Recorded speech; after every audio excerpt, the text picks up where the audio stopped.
السلام علیکم ورحمۃ اللہ وبرکاتہ۔ Welcome to my channel Samar academy.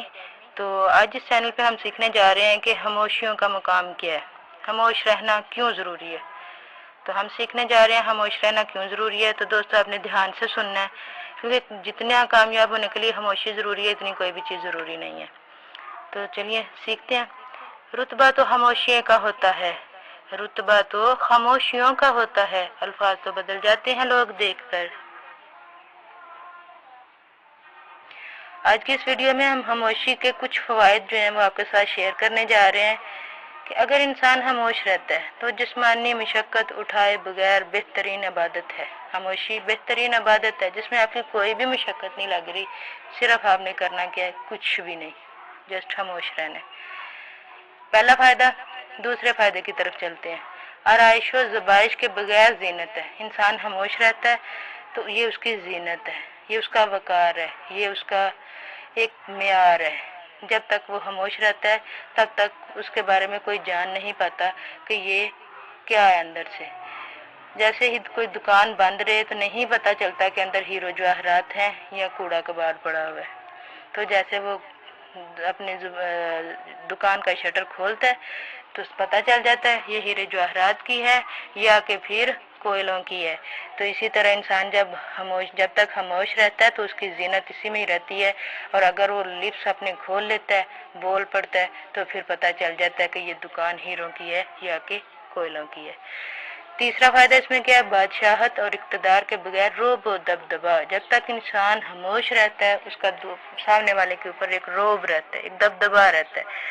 سامنے والا نہیں جان پاتا کہ یہ کس قدر با علم شخص بیٹھا ہوا ہے میرے سامنے یا کہ ایک ان پڑھ بیٹھا ہوا ہے۔ تو آپ کوشش کریں کہ خاموش رہیں، جب تک کوئی سوال نہ کرے تب تک خاموش رہیں۔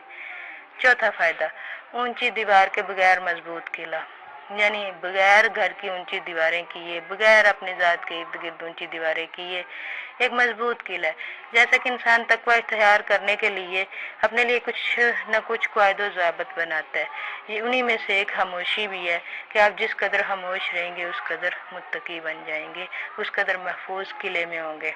تو پانچواں فائدہ کیا ہے، معذرت اور معافی کی ذلت سے نجات۔ جو شخص خاموش رہتا ہے نہ اسے معافی مانگنی پڑتی ہے، نہ اسے کسی سے معذرت کرنی پڑتی ہے، تھوڑا بولتا ہے تو نجات پا جاتا ہے۔ چھٹا فائدہ کیا ہے، جہالت اور عیوب کو چھپانے کا ذریعہ۔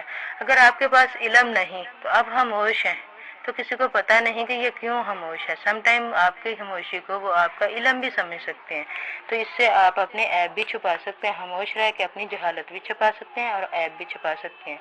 تو خاموش رہنا بہت اچھی چیز ہے۔ ساتواں فائدہ کیا ہے، نامہ اعمال میں گناہوں کے اندراج سے حفاظت ہوتی ہے۔ ہمارا جو نامہ اعمال ہے اس میں گناہوں کا اندراج نہیں ہوتا۔ خاموشی ایک ایسی عبادت ہے، فرشتہ اسے لکھ نہیں سکتا، شیطان اسے بگاڑ نہیں سکتا، اور رب کے سوا کوئی اسے جان نہیں سکتا۔ بعض اوقات خاموشی اختیار نہیں مجبوری ہوتی ہے، کیونکہ انسان جھوٹ بولنا نہیں چاہتا اور سچ بول نہیں سکتا۔ کہتے ہیں کہ ان کی خاموشی سے ڈرو جن کا آپ نے دل دکھایا ہے، کیونکہ اگر انہوں نے سب کچھ جو آپ نے ان کے ساتھ کیا انہوں نے بدلہ نہیں لیا تو اللہ تعالیٰ ضرور وہی آپ کے ساتھ کرے گا جو کچھ آپ نے ان کے ساتھ کیا۔ جہاں اپنی بات کی قدر نہ ہو وہاں چپ رہنا زیادہ بہتر ہے۔ اگر لوگ اپنی گفتگو سے غیبت، بہتان، تہمت نکال دیں تو باقی صرف اور صرف خاموشی رہ جاتی ہے، جو کہ بہترین عبادت ہے۔ جو شخص اللہ پر اور قیامت کے دن پر ایمان رکھتا ہے اسے چاہیے کہ اچھی بات کہے یا خاموش رہے۔ اللہ کے نبی صلی اللہ علیہ وآلہ وسلم کی یہ خاموشی عظیم نعمت ہے، بالخصوص اس مقام پر جہاں اختلافات زیادہ ہوں، آوازیں بلند اور علم کی کمی اور دلائل کی کوئی اوقات نہ ہو۔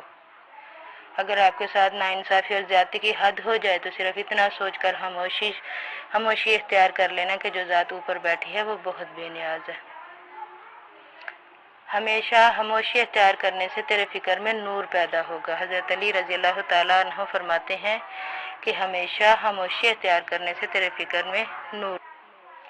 جب انسان خود سے مخاطب ہونے لگتا ہے تو وہ دوسروں سے خاموشی اختیار کر لیتا ہے۔ تو جب خود سے مخاطب ہو کر دوسروں سے خاموشی اختیار کرتا ہے تو پھر کامیاب ہونے لگتا ہے، اور کامیاب انسان اپنے ساتھ کیا کرتا ہے، وہ اپنے چہرے کے اوپر مسکراہٹ سجائے رکھتا ہے اور خاموشی اختیار کرتا ہے۔ کیوں؟ خاموشی مسائل سے دور رہنے کے لیے اور مسکراہٹ مسائل کے حل کے لیے۔ رات کی خاموشی کے آنسو ضدی بچے کی طرح اپنے رب کی بارگاہ میں بات منوا لیتے ہیں، اور اللہ اس لاڈلے کی بات کبھی رد نہیں کرتا۔ لہذا دوستو، رات کو اٹھا کرو اور اپنے رب۔ مخلص شخص ہر بار خاموشی اختیار کر لیتا ہے، اس لیے نہیں کہ وہ بزدل ہوتا ہے، بلکہ اس لیے کہ اسے اس کا ضمیر اجازت نہیں دیتا کہ وہ اپنوں کو انہی کے لہجوں میں جواب دے۔ چپ سے بڑی کوئی بد دعا نہیں ہوتی۔ جب بندہ بولتا ہے تو قدرت خاموش رہتی ہے، جب بندہ خاموش ہو جاتا ہے تو قدرت انتقام لیتی ہے، تو اس کا انتقام بہت برا ہوتا ہے۔ رسول اللہ صلی اللہ علیہ وآلہ وسلم نے فرمایا، جو درجہ خاموشی کی وجہ سے انسانوں کو ملتا ہے وہ 60 برس کی نفل عبادت سے بہتر ہے۔ خاموشی کو اپنا شعار بنا لیں تاکہ شعر زبان سے محفوظ رہیے۔ تو دوستو، اس ویڈیو پر عمل ضرور کریے گا۔ اگر آپ کو پسند آئے تو آئندہ اور مزید اس طرح کی انفارمیٹیو اور ضروری ویڈیوز جو ہے وہ حاصل کرنے کے لیے میرے چینل کو لائک کریں، شیئر کریں اور سبسکرائب کرنا نہ بھولیں۔